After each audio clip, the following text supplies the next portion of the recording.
నితీష్ కుమార్ మరోసారి కూటమి ఫిరాయించడం, party ఫిరాయించడం common మన దేశంలో, కూటమి ఫిరాయించడం కూడా కామనే.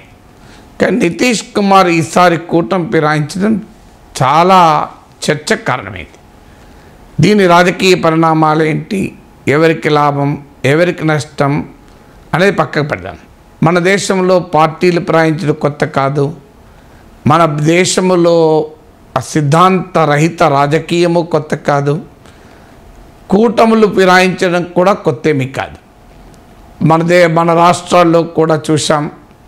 తెలుగుదేశం బీజేపీల మధ్య పొత్తు, కాంగ్రెస్ వామపక్షాల మధ్య పొత్తు, తెలుగుదేశం వామపక్షాల మధ్య పొత్తు, టీఆర్ఎస్ కాంగ్రెస్, టీఆర్ఎస్ తెలుగుదేశం మధ్య పొత్తు, ఇలా రకరకాల పొత్తులు రకరకాల టర్న్స్ ట్విస్ట్ తీసుకున్నాయి.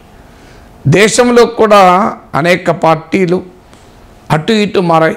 భారతదేశంలో ఒక ఆర్జేడీ మినహా ప్రాంతీయ పార్టీలన్నీ కూడా కాంగ్రెస్ వైపుతో బీజేపీ వైపు ఊగిసలాడడం అనేది చాలాసార్లు చూసాం. మరి అలాంటప్పుడు నితీష్ కుమార్ చేసింది తప్పేంటి అని ఒక భావన రావచ్చు ఎవరికైనా. సో ఆయన కూడా ఇలాగే కూటమిలో మారుస్తూ ఉన్నాడు కదా అని.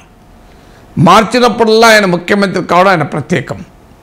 అందువల్ల ఎండ్స్ డిటర్మైన్ మీన్స్ అంటారు. అంటే చివరికి ఆయన ముఖ్యమంత్రి అయ్యాడు కదా, ఏ రకంగానైతేనేమి అని సమర్థించే వారు కూడా ఉండొచ్చు. అలాగే నితీష్ కుమార్ ఇలా చేయగలిగాడంటే ఏదో ఒక సమయంలో కాంగ్రెస్ బీజేపీ ఆయనతో లాలుచి పడ్డారు కదా, వాళ్ళని తప్పుపట్టకుండా నితీష్ కుమార్ని తప్పుపట్టడం ఏంటి అని ఇంకో డిఫెన్స్ ఉండొచ్చు. అలాగే ఎన్ని పార్టీలు మార్చినా ఎన్ని కూటములు మార్చినా మరి నితీష్ కుమార్ అందరూ ఎందుకు కావాలనుకుంటున్నారు? ఆయన ఇప్పటికీ కూడా తన పాపులారిటీ నిలుపుకోవడం ప్రత్యేకత కదా, తన సామాజిక వర్గం ఒక బలమైన సామాజిక నేపథ్యాన్ని నిలబెట్టుకోవడం ప్రత్యేకత కదా.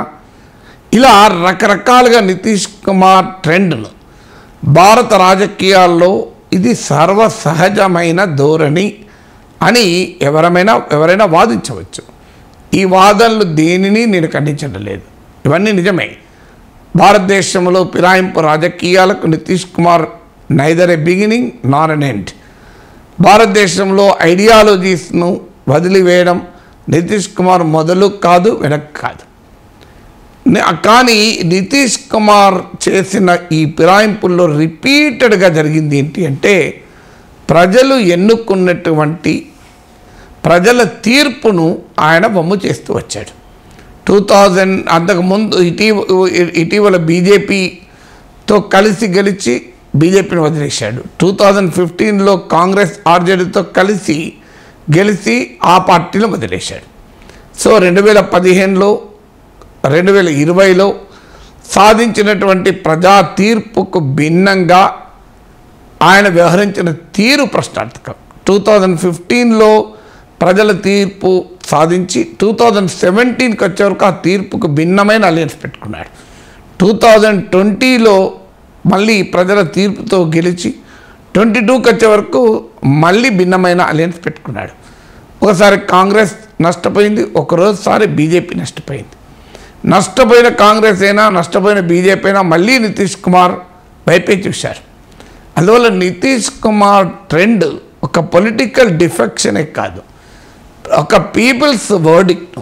ఒక ఎన్నికల్లో ఒక పార్టీతో ఒక అలియన్స్తో ప్రజల ముందుకెళ్ళి మళ్ళీ ఆ అలియన్స్ను బ్రేక్ చేసి మధ్యలో నెక్స్ట్ ఇంకో అలియన్స్తో కలవడం అనేది నితీష్ కుమార్ చేసింది. సో రకరకాల కూటములు రకరకాల పార్టీలు కలిసినా ఇలా ప్రభుత్వాలను కూల్చి ప్రభుత్వాలను తేల్చిన ఉదాహరణ లేదు. ఇన్ని సందర్భాల్లోనూ ఇన్నిసార్లు తాను ముఖ్యమంత్రిగా ఉండటం కొరకు తన రాజకీయ ప్రయోజనం కొరకు అనేక సార్లు ప్రజల తీర్పును ఉల్లంఘించడం అనేది నితీష్ కుమార్ నెలకొల్పిన దివాలా కోరు రికార్డ్. అందువల్ల ఆయన ఫిరాయింపులు మిగతా వాళ్ళు చేయడం లేదా అంటే నిజమే, అవన్నీ సరైందని ఎవరు అనడం లేదు. పార్టీలు నాయకులు అనేక సార్లు ఫిరాయిస్తూ ఉంటారు. కానీ అల్టిమేట్గా ఒక బేసిక్ థింగ్ ఏంటంటే పాలిటిక్స్లో ఇవన్నీ కామన్ అయినా పీపుల్స్ వర్డిక్ట్, ప్రజలకు నీవు ఒక పార్టీతో కలిసి వెళ్ళినప్పుడు ఆ ప్రజల తీర్పును మధ్యలో, అది కూడా ఏ ప్రధానమైన కారణము లేకుండా కేవలం తమ రాజకీయ ప్రయోజనాల కొరకు ఇష్టారాజ్యంగా ఉల్లంఘించడమే నితీష్ కుమార్ భారతదేశ ప్రజాస్వామిక రాజకీయాలకు చేసిన ఒక నెగిటివ్ కంట్రిబ్యూషన్.